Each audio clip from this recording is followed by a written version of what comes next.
प्रभात बच्चों, आज हम कबीर की साखियाँ और सबद पाठ के प्रश्नोत्तर देखेंगे।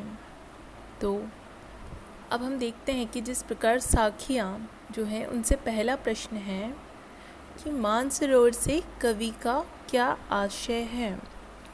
तो जो मानसरोवर है वह एक प्रतीकात्मक शब्द के रूप में उपयोग किया गया है, जिसका अर्थ हृदय के रूप में लिया जाता है, जो भक्ति भावों से भरा है। मतलब मानसरोवर एक प्रतीकात्मक शब्द है जो हृदय के रूप में लिया जाता है, जिसका प्रयोग किया जाता है और यह भक्ति भाव से भरा हुआ है। उसके बाद हमारा दूसरा प्रश्न है, कवि ने सच्चे प्रेमी की क्या कसौटी बताई है। तो इसमें कवि ने बताया है हमें कि जो सच्चा प्रेमी होता है वह संसार की सभी विषय वासनाओं को समाप्त कर देने की क्षमता रखता है। वह बुराई रूपी विष को अमृत में बदल देता है। अगला प्रश्न है हमारा कि तीसरे दोहे में कवि ने किस प्रकार के ज्ञान को महत्व दिया है। तो सबसे पहले तो हम तीसरा अपना दोहा देखते हैं। तीसरा दोहा हमारा कौन सा है। तो हमारे तीसरे दोहे में है, हस्ती चढ़िए ज्ञान को सहज दुली चाटारी, स्वान रूप संसार है भूकन दे जकमारी। तो इससे हमें तीसरे दोहे का पता चलता है कि तीसरे दोहे में कवि ने हमें क्या बताया है कि जो कबीर जी हैं उनकी दृष्टि में ऐसा ज्ञान अति महत्वपूर्ण है जो हाथी के समान समर्थ और शक्तिमान है, जो भक्ति मार्ग की ओर प्रवृत्त होकर भक्ति के मार्ग पर आगे बढ़ते हैं, जीवात्मा को परमात्मा की प्राप्ति कराता है और राह में व्यर्थ की आलोचना करने वालों को ज़रा भी परवाह नहीं करता। चौथा प्रश्न है हमारा, इस संसार में सच्चा संत कौन कहलाता है। तो जो इस संसार में सच्चा संत वही है जो पक्ष और विपक्ष की विवाद में पड़े बिना सबको एक समान समझता है।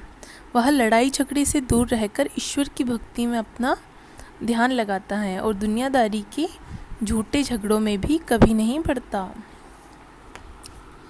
फिर उसके बाद हमारा पांचवा प्रश्न है, अंतिम दो दोहों के माध्यम से कबीर ने किस तरह की संकीर्णताओं की ओर संकेत किया है।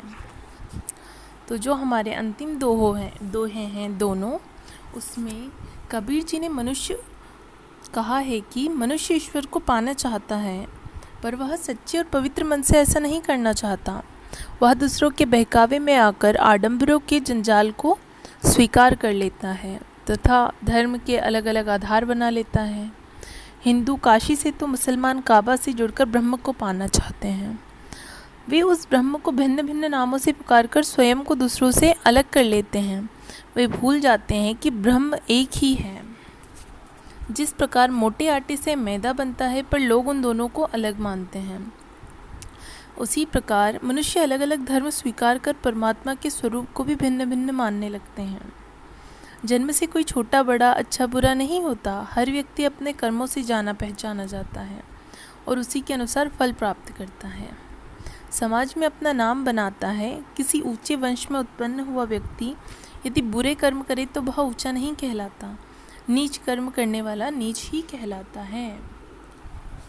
तो इस प्रकार हमारा पांचवा प्रश्न संपूर्ण हुआ। छठा हमारा प्रश्न है, किसी भी व्यक्ति की पहचान उसके कुल से होती है या उसके कर्मों से। तर्क सहित उत्तर दीजिए। तो इसमें है कि किसी भी व्यक्ति की पहचान उसके कर्मों से होती है, ना कि उसके कुल से। ऊंचे कुल में उत्पन्न होने वाला व्यक्ति यदि नीच कर्म करता है तो उसे ऊंचा नहीं माना जा सकता, वह नीच ही कहलाता है। सोने के बने कलश में यदि शराब भरी हो तो भी उसकी निंदा ही की जाती है। सज्जन उसकी प्रशंसा नहीं करते हैं। व्यक्ति अपने कर्मों से ऊंचा बनता है। किसी भी कुल में जन्मा व्यक्ति यदि पवित्र कर्म और सत्कर्म करता है तो वह ऊंचा व महान बनता है। हमारा सातवां प्रश्न है, भाव स्पष्ट काव्य सौंदर्य स्पष्ट कीजिए। उसमें है हस्ती चढ़िए ज्ञान को सहज दलीचा डारी, स्वान रूप संसार है भूकन दे झकमारी। इसके काव्य सौंदर्य के बारे में हमें बात करना है। तो सबसे पहले अगर इस दोहा को हम इस पद को हम देखें तो यह दोहा छंद में लिखा गया है और इसके जो शब्द हैं उसमें तत्सम और तद्भव दोनों शब्दों का मेल है। तत्सम मतलब जो संस्कृत से उसी रूप में हिंदी में ले लिए गए हों, और तद्भव शब्द का अर्थ है जिनका रूप परिवर्तित करके उन्हें हिंदी भाषा में लिया गया है। अगर हम आगे देखें तो इसमें लाक्षणिकता का भाव है, मतलब इसमें लाक्षणिकता का अर्थ है कि जहाँ पर प्रतीकात्मक रूप में कोई बात कही गई हो। जैसे हम पढ़ते हैं इसमें कि हस्ती चढ़िए ज्ञान को सहज दलीचा डारी, स्वान रूप संसार है भूकन दे झकमारी। मतलब इसमें भौंकना, कुत्ता का भौंकना, उससे इंसान की किसी भी बात या कोई बात कहने की तुलना की गई है कि जिस प्रकार इंसान कोई आगे बढ़ रहा है, उसको दूसरे लोग कुछ कहकर रोक रहे हैं, तो उनकी तुलना भौंकने से की गई है।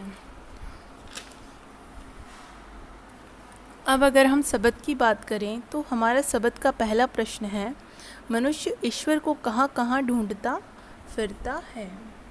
तो मनुष्य ईश्वर को प्राप्त करने के लिए कभी मंदिर जाता है, कभी मस्जिद जाता है, कभी उसे काबे में ढूंढता है तो कभी कैलाश पर्वत पर ढूंढता है। वह उसे क्रिया कर्म में ढूंढता है, योग साधनाओं में पाना चाहता है। वह उसे वैराग्य मार्ग पर चलकर पाना चाहता है। तो इंसान उसे इन जगहों पर ढूंढता है।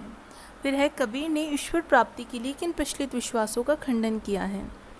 तो कबीर जी ने ईश्वर की प्राप्ति के लिए उन प्रचलित विश्वासों का खंडन किया है जो समाज में युगों से प्रचलित हैं। विभिन्न धर्मों को मानने वाले अपने अपने ढंग से धार्मिक स्थलों पर पूजा अर्चना करते हैं। हिंदू मंदिरों में जाते हैं तो मुसलमान मस्जिदों में। कोई ब्रह्म की प्राप्ति के लिए तरह तरह के क्रियाक्रम करता है, तो कोई योग साधना करता है। कोई वैराग्य को अपना मान लेता है, पर इससे उसकी प्राप्ति नहीं होती। कबीर का मानना है ईश्वर हर प्राणी में स्वयं बसता है, इसलिए उसे कहीं बाहर ढूंढने का प्रयत्न पूरी तरह व्यर्थ है। ईश्वर को ढूंढने के लिए मन की पवित्रता का होना आवश्यक है। फिर हमारा तीसरा प्रश्न है, सबद का कबीर ने ईश्वर को सब श्वासों की श्वास में क्यों कहा है। तो कबीर जी ने ईश्वर को सब श्वासों की श्वास में इसलिए कहा है क्योंकि ईश्वर हर प्राणी में है, वह कहीं भी बाहर नहीं है। वह तो उनकी श्वासों की सांस में है। जब तक जीव की सांस चलती है तब तक वह जीवित है, प्राणवान है और सभी प्राणियों में ब्रह्म का वास है। इसलिए कबीर ने ईश्वर को सब श्वासों की श्वास में कहा है। उसके बाद प्रश्न क्रमांक 11वां है, कबीर ने ज्ञान के आगमन की तुलना सामान्य हवा से न कर आंधी से क्यों की है। तो जब सामान्य हवा है जीवन के लिए उपयोगी है, वह जीवन का आधार है, पर उसमें इतनी क्षमता नहीं होती कि दृढ़ता से बनी छप्पर की छत को उड़ा सके, उसे नष्ट भ्रष्ट कर सके। कबीर ने ज्ञान के आगमन की तुलना आंधी से की है ताकि उससे भ्रम रूपी छप्पर उड़ जाए, माया उसे सदा के लिए बांधकर ना रख सके। ज्ञान के द्वारा ही मन की दुविधा मिटती है, कुबुद्धि का घड़ा फूटता है। अब अगर हम अगला प्रश्न देखें तो है, ज्ञान की आंधी का भक्त के जीवन पर क्या प्रभाव पड़ता है। तो ज्ञान की आंधी से भक्त के जीवन के भ्रम दूर हो जाते हैं, माया उसे बांधकर नहीं रख सकती, उसकी मन की दुविधा मिट जाती है, वह मोह माया के बंधनों से छूट जाता है, अज्ञान और विषय वासनाएं मिट जाती हैं, उनका जीवन में कोई स्थान नहीं रह जाता, शरीर कपट से रहित हो जाता है, ईश्वर के प्रेम और अनुग्रह की वर्षा होने लगती है। ज्ञान रूपी सूर्य के उदय हो जाने से अज्ञान का अंधकार क्षीण हो जाता है और परमात्मा की भक्ति का सब तरफ उजाला हो जाता है। अब हमारे पास प्रश्न क्रमांक 13 में भाव स्पष्ट कीजिए। उसमें पहली पंक्ति है, हिति चिति की द्वे धुनी गिरानी मोह बलिंदा टूटा। तो इसका अगर भाव देखें तो इसका भाव है कि जब ज्ञान रूपी आंधी बहने लगती है तब माया के द्वारा जीव को बहुत देर तक बांधकर नहीं रखा जा सकता। इससे मन के दुविधा रूपी दोनों खंभे गिर जाते हैं जिन पर भ्रम रूपी छप्पर टिकता है। मतलब मनुष्य का भ्रम टूट जाता है और छप्पर का जो आधारभूत मोह रूपी खंभा टूट गया, जिस कारण तृष्णा रूपी जो छत्तर है वह भूमि पर गिर जाता है। फिर है दूसरी पंक्ति हमारी, ख आंधी पीछे जो जल बूठा प्रेम हरि जन भीना। तो इसका अर्थ है ज्ञान की आंधी के बाद भगवान के प्रेम और अनुग्रह की जो वर्षा हुई उससे भक्त पूरी तरह प्रभु प्रेम के रस में भीग गए, उनका ज्ञान पूरी तरह मिट गया। इस प्रकार हमारे साखियाँ और सबद के प्रश्न पूर्ण हो जाते हैं। अब आगे हम देखते हैं कि रचना और अभिव्यक्ति।